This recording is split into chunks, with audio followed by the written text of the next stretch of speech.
حضرت سلطان محمود غزنوی رحمۃ اللہ علیہ کے زمانہ میں شہر میں چوریاں زیادہ ہونے لگیں، تو چوروں کو پکڑنے کی بادشاہ نے یہ تدبیر کی کہ شاہی لباس اتار کر چوروں کا سا پرانا لباس پہن لیا اور شہر میں گشت کرنے لگے۔ ایک جگہ دیکھا کہ بہت سارے چور اکٹھے بیٹھے ہیں، بادشاہ بھی وہاں جا کر بیٹھ گیا۔ چوروں نے پوچھا کہ تم کون ہو؟ بادشاہ نے کہا میں بھی تم جیسا ہی ایک آدمی ہوں۔ چوروں نے سمجھا کہ یہ بھی کوئی چور ہے۔ انہوں نے کہا کہ ہم لوگ ماہرین فن ہیں، کوئی عام چور نہیں ہے، تم اپنا کوئی ہنر بتاؤ، اگر تمہارے اندر کوئی ہنر ہوگا تو تمہیں شریک کریں گے ورنہ نہیں۔ بادشاہ نے کہا آپ لوگ کیوں گھبراتے ہیں؟ آپ لوگوں میں چوری کا جو ہنر اور فن ہے، میرا ہنر اگر اس سے زیادہ ہو تو مجھے شریک کرنا ورنہ بھگا دینا۔ چوروں نے کہا کہ اچھا اپنا اپنا ہنر بتاؤ۔ بادشاہ نے کہا میں بعد میں بتاؤں گا، پہلے تم لوگ اپنا ہنر بیان کرو۔ ایک چور نے کہا کہ میرے اندر یہ فن ہے کہ میں اونچی سے اونچی دیوار پھاند کر مکان میں داخل ہو جاتا ہوں، چاہے بادشاہ کا قلعہ ہی کیوں نہ ہو۔ دوسرے نے کہا کہ میری ناک میں یہ خاصیت ہے کہ جہاں خزانہ مدفون ہوتا ہے میں مٹی سونگھ کر خزانہ بتا دیتا ہوں کہ یہاں خزانہ ہے۔ جیسے مجنوں کو خبر نہیں تھی کہ لیلا کی قبر کہاں ہے، قبرستان جا کر ہر قبر کو سونگا، جب لیلا کی قبر کی مٹی سونگی تو بتا دیا کہ لیلا یہاں دفن ہے۔ ہم چو مجنوں بو کنم ہر خاک را، خاک لیلا را بیابم بے خطا۔ مولانا فرماتے ہیں کہ جو مولا کے عاشق ہیں وہ بھی مثل مجنوں کے ہر مٹی کو سونگتے ہیں، اور جس خاک میں مولا ہوتا ہے تو وہ سونگ کر بتا دیتے ہیں کہ اس کے قلب میں مولا ہے، اس کے دل میں مولا ہے۔ اللہ تعالیٰ کے عاشقین اللہ والوں کے چہرے سے، ان کی آنکھوں سے، ان کی گفتگو سے پتہ چل جاتا ہے کہ یہ دل صاحب نسبت ہے۔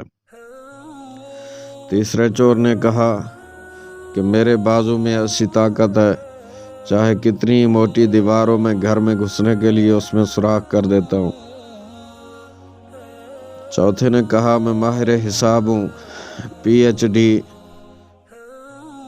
میتھمیٹکس ہوں، کتنا ہی بڑا خزانہ ہو چند سیکنڈ میں حساب لگا کر تقسیم کر دیتا ہوں۔ پانچویں نے کہا کہ میرے کانوں میں ایسی خاصیت ہے کہ میں کتے کی آواز سن کر بتا دیتا ہوں کہ کتا کیا کہہ رہا ہے۔ چھٹے نے کہا کہ میری آنکھوں میں یہ خاصیت ہے کہ جس کو اندھیری رات میں دیکھ لیتا ہوں، دن میں اس کو پہچان لیتا ہوں۔ اب سب چوروں نے بادشاہ سے پوچھا کہ اے ہمارے جیسے چور بھائی، تمہارے اندر کیا خاص بات ہے؟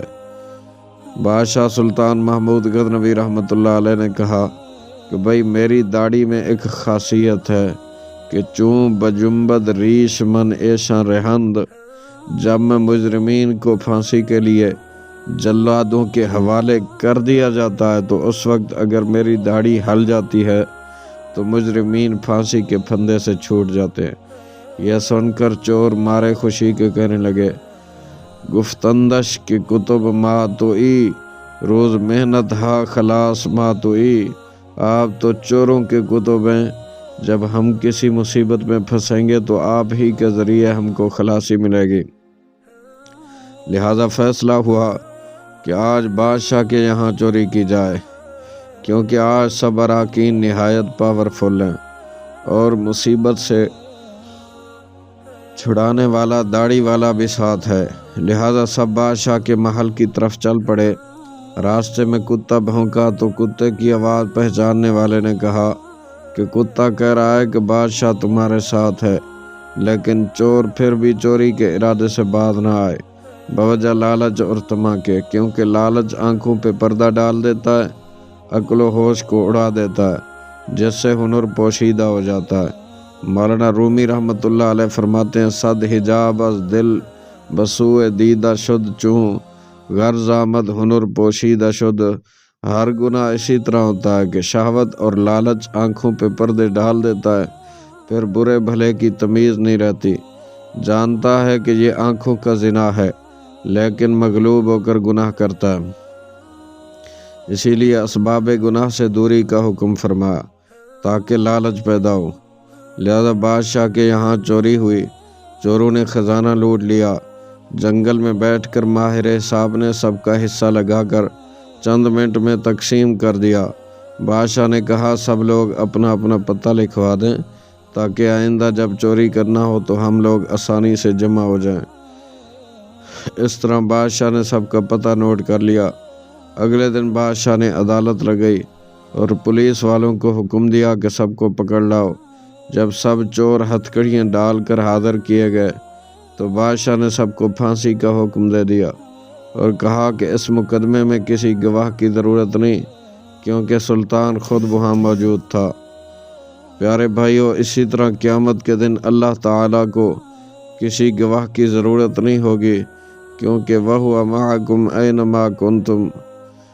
اللہ فرماتا ہے جب تم بدکاریاں کر رہے تھے تو میں تو تمہارے ساتھ موجود تھا، لہٰذا اللہ تعالیٰ کو کسی گواہ کی حاجت نہیں۔ پھر قیامت کے دن جو اعضاء کی گواہی، زمین کی گواہی، فرشتوں کی گواہی، صحیفہ اعمال کی جو گواہی پیش کی جائے گی، وہ محض بندوں پر حجت تام کرنے کے لیے ہوگی۔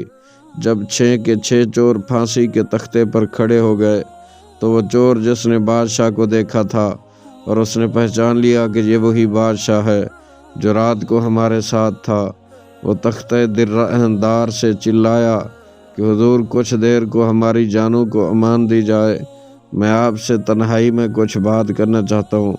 بادشاہ نے کہا ٹھیک ہے، تھوڑی دیر کے لیے پھانسی کو موقوف کر دو اور اسے میرے پاس بھیج دو۔ چور نے حاضر ہو کر عرض کیا کہ ہر جگہ خاصیت خود و نمود، اے بادشاہ ہم میں سے ہر ایک نے اپنا اپنا ہنر دکھا دیا، لیکن این ہنر ہا جملہ بدبختی فزود، ہمارے سب کے سب ہنر جن پر ہم کو ناز تھا انہوں نے ہماری بدبختی کو اور بڑھا دیا کہ آج ہم تختہ دار پر ہیں۔ اے بادشاہ میں نے آپ کو پہچان لیا ہے، آپ نے وعدہ فرمایا تھا کہ جب مجرموں کو تختہ دار پہ چڑھایا جاتا ہے اس وقت عنایت کرم سے اگر میری داڑھی ہل جاتی ہے تو مجرمین کو پھانسی سے نجات مل جاتی ہے، لہٰذا اپنے ہنر کا ظہور فرمائیے تاکہ ہماری جان خلاصی پا جائے۔ حضرت مولانا روم رحمۃ اللہ علیہ فرماتے ہیں سلطان محمود نے کہا تمہارے کمالات ہنر نے تو تمہاری گردنوں کو مبتلا قہر کر دیا تھا، لیکن یہ شخص جو سلطان کا عارف تھا، اس کی چشم سلطان شناس کے صدقے میں تم سب کو رہا کرتا ہوں۔ اس قصے کو بیان فرما کر حضرت علامہ مولانا روم رحمۃ اللہ علیہ فرماتے ہیں دنیا میں ہر شخص اپنے اپنے ہنر پر ناز کر رہا ہے اور بڑے بڑے اہل ہنر اپنی بدمستیوں میں مست اور اللہ سے غافل ہیں، لیکن قیامت کے دن ان کے یہ ہنر کچھ کام نہ آئیں گے اور ان کو مبتلا قہر و عذاب کر دیں گے، لیکن جز مگر خاصیت خوش حواس بشبود چشم او سلطان شناس کہ جن لوگوں نے اس دنیا کے اندھیرے میں اللہ تعالیٰ کو اور میرے پیارے رسول کریم رؤوف الرحیم صلی اللہ علیہ وسلم کو پہچان لیا، نگاہ معرفت پیدا کر لی، قیامت کے دن شفاعت مصطفیٰ کریم صلی اللہ علیہ وسلم سے یہ خود بھی نجات پائیں گے اور ان کی سفارش گناہگاروں کے حق میں بھی قبول کی جائے گی۔